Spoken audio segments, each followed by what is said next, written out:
it this evening, I've managed to steal, sneakily might I add, the camera away from the professional and experienced cameraman known as Momberg.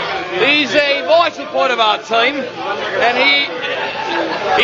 he doesn't know that I've absconded with the equipment, and I've secretly decided to move in on the territory and film Momberg in his own natural habitat. He doesn't even know what's going on. No, don't film me, please, no. Oh God, I hate cameras. Momberg, what do you think? What do you think of the turnout of ladies here tonight? I mean, ratio. Well, you know, I've been to Cape Town a few times in the past. I must be honest. I came for the MCQ. I came for the Soccer World Cup. I have to buy the bigger underpants in spring, autumn, summer, and not winter. And then in winter, I like a close fit for my small penis that I have in those months. Well, we've been here all night, down in the barrels of fishing, and I'm afraid to say that we've lost contact with fisheries, my dear colleague, who in fact has gone to the extra trouble of not contacting us or telling us what's going on. In fact, we're a little bit worried about his presence or his whereabouts. We've taken the trouble of contacting his family back in Oz, you know, because we're a bit worried that this might be the last time we've seen him, because we actually, sorry, I'm here too. I think we think he might have got the scabies. We were warned about it on our arrival. We've been told that Cape Town is a very derelict kind of place, and that scabies runs rife. Scabies is pretty much standard when you arrive at the airport of Cape Town International, and luckily I've pervaded it. I haven't fallen victim, but as far as fisheries is concerned, we can't be certain in any way. But I've lost the whereabouts and the knowledge of where he might be, and I'm a little bit worried, and unfortunately I have no way of contacting him. To be honest, I'm very worried, and to the point where I might even do myself in. I don't know about you. Gareth over here has publicly proclaimed that he might take his own life. We're a bit on rocky waters here. We don't know. Gareth Momberg, we don't know where we stand. The two of us are kind of lost in translation, really. We can't speak the local language, even though it is in fact the closest version of English that we are to Australian, which isn't English, it's its own language. It's completely its own independent thing on its own. Yeah, nothing to do with English, in fact. Which is you know, Australian is completely different. People think, you know, English people come to Australia, they think they understand what we're saying, but in fact we're saying the complete opposite to what they're understanding. It's a dialect of English that is in fact exactly English as we know it, and as they know it in the primary heart of England, which is of course Scotland. But it's the exact opposite to English, and has no correlation to the Queen, the way the Queen speaks on a regular basis, and fisheries, it appears, has returned to our circle of love. Oh my God, fisheries, where the fuck have you been? Sorry, that's our sound guy, who's very evidently gay, and he talks in a very kind of gay sort of way. Fisheries, please give us the ultimate explanation of where you have been.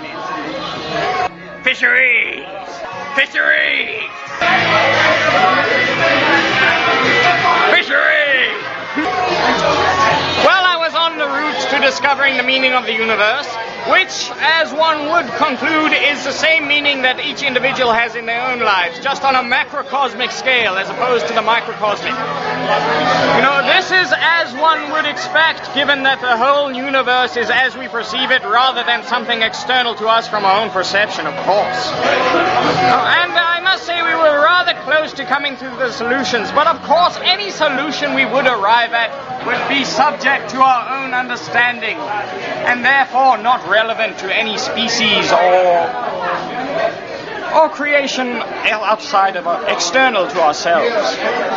As you can see, Fisheries has gone off his bloody rocker because of the local ale that they've been serving around here. He doesn't know what he's saying anymore, and I don't know what I'm going to tell his mum, when I get back home. Because Well, basically, he told your mum, because you were gone for like probably something, close to about 5.5 hours, or it could be 5.5 minutes, but it felt more like 5.5 hours. It did really. It did feel like 5. It did. Okay. So he phoned your mum in those 5.5 minutes and or hours. Oh, mother dearest. No, and what he said to your mum was that he thinks you're dead. And then instead of waiting, because he doesn't have he's not very good with sympathetic talk and such. So instead of waiting for your mum to listen to what she had to say, he slammed down the phone, and as the phone was going down to the receiver, he was like, "Fuck you, bitch," but that's his Tourette setting in.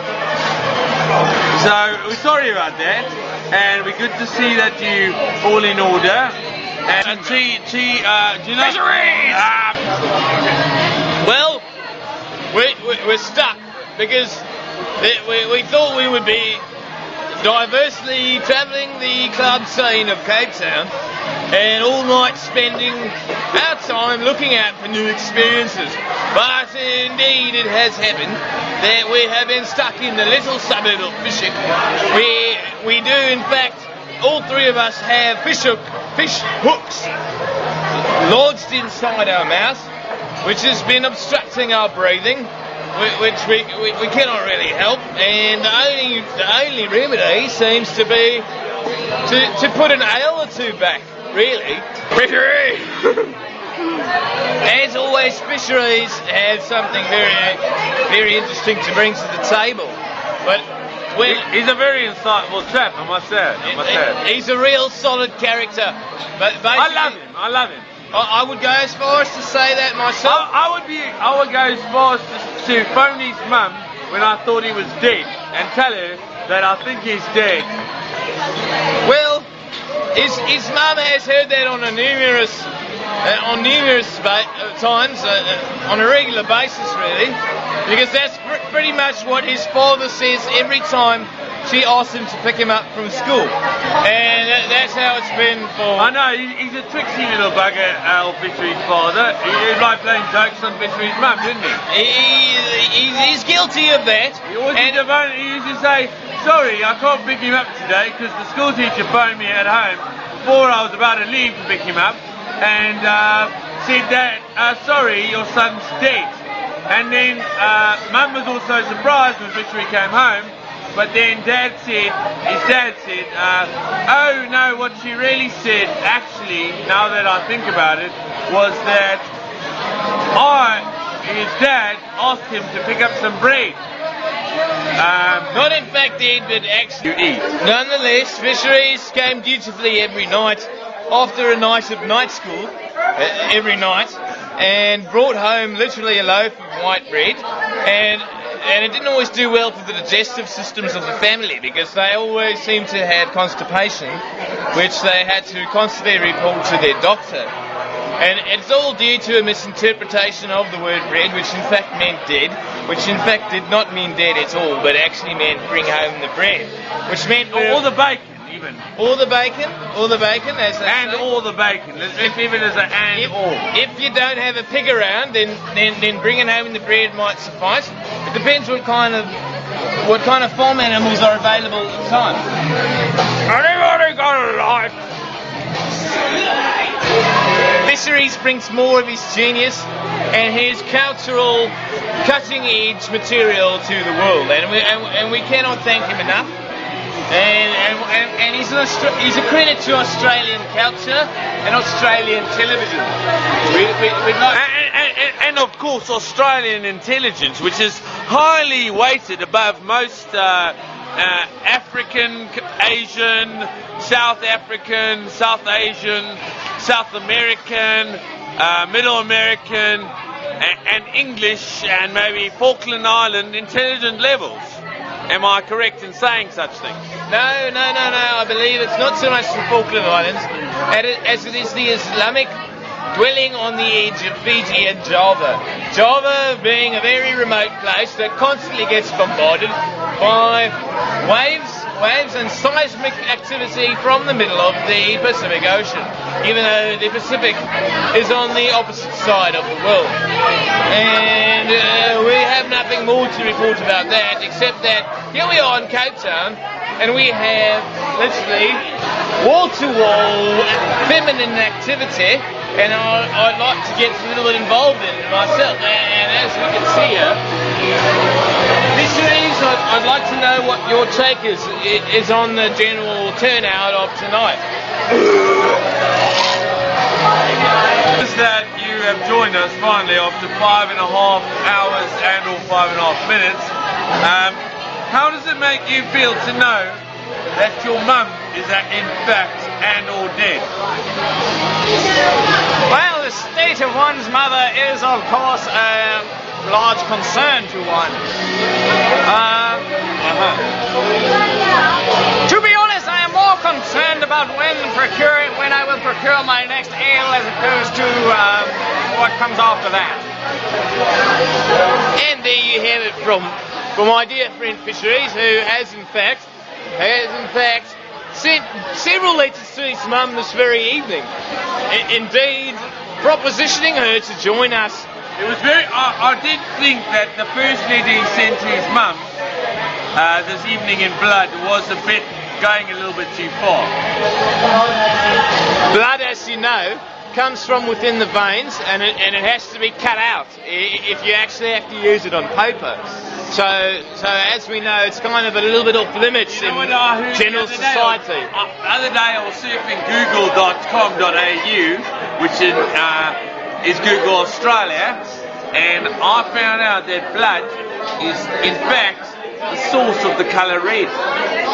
Well, I'd have to dispute that, because indeed in primary school they did teach me several times over and over that red is in fact a combination of red and red. I would have to dispute it, because google.com.au.wikipedia told me otherwise. As can never be trusted by any human individual. But I think it might be a problem that I downloaded a file called trojanhorse.exe the other day to my computer, and then when I played it, the next thing my CD-ROM opened and closed. That would be a genuine case of a lack of an antivirus program. That, as we know, antivirus comes from virus, which is in fact something that affects you on a viral level. Virus, in fact, the opposite to an antivirus. I would contend that popular disbelief, because a virus is in fact something that happens to you when your herpes gets out of control and you get cold sores all over your human anus, and you can't control it. In a particular case, I'd like to highlight Fisheries' case of anal piles. I would like to ask Fisheries a question on camera quickly. What is the best way to defend yourself against the common ailment that all of us should know, known as anal herpes? In the present situation, which will of course deter, or at least buy you a few seconds. So there we have it. We have mixed feelings and results here tonight, ladies and gentlemen. But here it sums it up.